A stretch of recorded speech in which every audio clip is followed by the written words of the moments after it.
መጥበቅ ስትፈልጉ እቺን ብቻ በመንካት ማስጀመር ትችላላችሁ።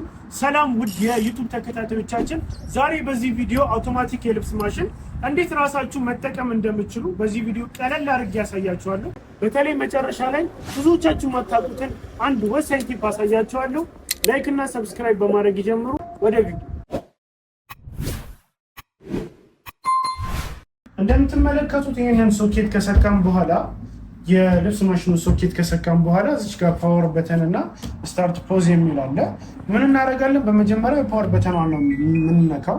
እሱም በነካም ጊዜ እንደምትመለከቱት ዲስፕሌይ ይበራልናል እና ይሄኛውን ከበራም በኋላ በመጀመሪያ ማጠብ ስትፈልጉ ምን ያህል ደቂቃን እንዲያጥብላችሁ እንደምትፈልጉ ምናምን እሱን ላሳያችሁ። ማጠብ ማለትም የምትፈልጉት ያህል ደቂቃ እንዲያጥብላችሁ ከፈለጋችሁ እዚች ጋር ወሽ የምትላለች እሷን ምን ታደርጋላችሁ? ትነካላችሁ። በምነኩበት ጊዜ ቁጥር ይመጣል። ይሄ ምንድነው? ደቂቃ ነው። አሁን ነካውት 15 ደቂቃ ያጥባል ማለት ነው። ስነኩት 16 ደቂቃ ጠብልን፣ 17፣ 18፣ 19 እንደ ልብሱ ብዛትና እንደ የቆሸሸው መጠን ምን ታደርጋላችሁ? የእናንተን የደቂቃ መጠን ትጨምራላችሁ ማለት ነው። እዚች ጋር ደግሞ ራይዝ የሚል አለ። ይሄ ደግሞ ምንድነው? የማጣራት ሁኔታውን ነው። ምን ማለት ነው? ይሄ አንድ ጊዜ አጣራ፣ ሁለት ጊዜ አጣራ፣ 3 ጊዜ አጣራ ማለትም ውሃውን ይደፋል፣ መልሶ እያስገባ ያጣራል ማለት ነው። ይህም የሚያጣራበትን እንትን ትጨምሩለታላችሁ፣ ትቀንሳላችሁ ማለት ነው። እዚች ጋር ምንድነች? ስፒን መጭመቅ ነች። ይህም ደግሞ እንደ ልብሱ ውፍረት 4 ደቂቃ ጭመቀው፣ 5 ደቂቃ፣ 6 ደቂቃ፣ 7 ደቂቃ፣ 8 ደቂቃ ጭመቀው የሚለውን ትዕዛዝ ለመስጠት ነው ይሄኛው ደግሞ ማለት ነው። እና እናንተ የራሳችሁን ፕሮግራም አጀስት ለማድረግ በዚህ መልኩ የራሳችሁን እንትን አሁን ለምሳሌ ይኸው 7 ደቂቃ 8 ደቂቃ ባረኩት ቁጥር ደምሮ ያመጣልኛል የሁሉንም ማለት ነው። 1 ሰዓት ከ16 ይጨርሳል። ይሄ እጥበት ማለት ነው። ምን ማለት ነው? ወሹን 8 ደቂቃ፣ ይሄን ደግሞ 4 ጊዜ አጣራ፣ ይሄን ደግሞ 8 ጊዜ ጭመቅ፣ 8 ደቂቃ ጭመቅ ባልኩት ጊዜ ምን ይሆናል? ደምሮ 1 ሰዓት ከ16 ሰዓት ይፈጃል። ይሄ ሪሳይክል ማለት ነው። እና የራሳችሁን እንደዚህ አጀስት በምታደርጉበት ጊዜ እንደዚህ አይነት አጠቃቀም መጠቀም ትችላላችሁ። ሌላ ደግሞ እንደዚህ መነካካት አልፈልግም በራሱ አጀስት ያደርግልኝ ወይም አጀስት የተደረገ የለውም የምትሉ ከሆነ ፓወር ኦፍ ኦን ታደረጉትና እንደዚህ ከነካካችሁት ፓወር ኦፍ ኦን መደረግ ይፈልጋል። እንደዚህ ካደረጋችሁት በኋላ ፕሮግራም የሚል አለ። ፉዚ ጂንስ ኪውክ አሁን ምንድነች? በአጭር ደቂቃ እጥበቱን ለመጨረስ ነው። ምን ያደርጋል? በ21 ደቂቃ ውስጥ ያጥባል፣ ያጣራል፣ ይጨምቃል። እንዲህ በቀላሉ ማለት ነው።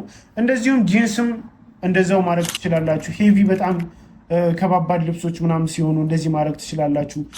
ብዙ ጊዜ የምትጠቀሙት ደግሞ ፕሮግራም ካለ ፌቮራይት ላይ ስትሄዱ እናንተ ብዙ ጊዜ የምትጠቀሙትን ራሱ ፕሮግራም አድርጎ ያስቀምጥና እንደዚህ ያመቻችላችኋል ማለት ነው። ሌላ ደግሞ በጣም ወሳኝ እንደዚህ መነካካት አልፈልግም ራሱ አጀስት እንዲያደርግልኝ ነው የምፈልገው ልብሱን አይቶ ራሱ አጀስት ያደርግልኝ የምትሉ ከሆነ ፓወር ኦፍ ታረጋላችሁ። ከዛ ፓወር ኦን ካበራችሁት በኋላ ምን ታረጋላችሁ? ስታርትን ብቻ ምንም ነገር ሳነኩ ስታርት ብቻ ስነኩ እንደምትመለከቱት የልብስ ማሽኑ መሽከርከር ይጀምራል። ሴንስ እያደረገ ነው ውስጥ ያለውን የልብስ መጠን ሴንስ በማድረግ ለራሱ የሚያስፈልገውን የእጥበት መጠን ደቂቃ፣ የወተር ሌቭል እንዲሁም ደግሞ በቃ መጨመቅ ያለበትን ራሱ አጀስት አድርጎ ይጨርስላችኋል ማለት ነው። ሌላ ደግሞ የውሃ መጠኑንም አጀስት ማድረግ ትችላላችሁ ራሳችሁ ማለት ነው። ፓወር ኦፍ ኦን ካረጋችሁ በኋላ ይሄን ግን ማድረግ የምትችሉት ምን ላይ ነው? ራሳችሁ አጀስት መሞሉ ከሆነ ነው። ይሄኛውንም በመሞሉበት ጊዜ ወተር ሌቭል የምትላለች። ይሄም ደግሞ ምንድነው?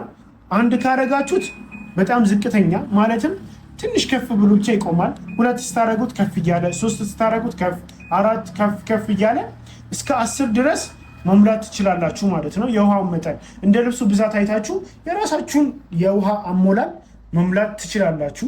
ሌላ ደግሞ በዋነኝነት አንድ ወሳኝ ቲፕ በዚሁም ልንገራችሁ። እሷም ምንድነች? የልብስ ማሽናችሁ ብዙ ጊዜ ትጠቀሙበታላችሁ፣ ግን ሰርቪስ ያስፈልገዋል አይደል? ይህንንም ደግሞ ራሱ ሰርቪስ እንዲያደርግ ማለትም ራሱ በራሱ እንዲያጸዳ የተሞላ ፕሮግራም አለ። እሱንም ለማድረግ ፓወር ኦን ካደረጋችሁ በኋላ ምን ታደርጋላችሁ? ይሄኛውን ወደ ቲዩብ ክሊን ወደምትለዋት ወስዱታላችሁ። ይሄኛውን እንዲህ ማለት ነው። ወደዚህ ከወሰዳችሁት በኋላ ስታርት ብቻ ትሉታላችሁ። ራሱ ምን ያደርጋል? በመጀመሪያ ይዘፈዝፋል። ምን ያደርጋል? ውሃውን ይዘፈዝፋል፣ ከዛ ያጥባል። በቃ ሙሉ ሰርቪስ የማድረግ ስራ ነው። የራሱን ማሽኑን ሰርቪስ የማድረግ ስራ ነው የሚሰራው። እንደዚህ በማድረግ ቶፕ ሎድ የልብስ ማሽናችሁን ጽድት አድርጋችሁ መጠቀም ትችላላችሁ። ቻናላችንን ላይክ እና ሰብስክራይብ ማድረግ እንዳይረሱ። እናመሰግናለን።